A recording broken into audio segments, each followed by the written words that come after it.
And we're back to learning Photoshop in a year, day 206. Let me show you the watercolor filter. Under filter gallery, we can use it.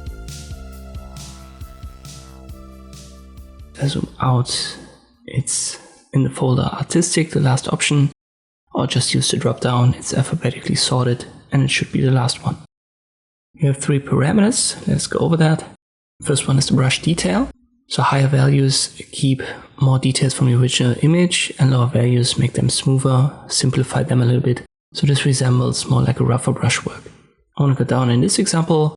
We have the shadow intensity, which controls darkness and the prominence of the shadows. I want to keep that very low here to have it brighter and softer. And finally we have the texture. And this is what actually simulates the watercolor paper. Higher values make the texture more pronounced and lower values add a less visible grain. So in most cases you want to go fairly low. Let me go to round 2.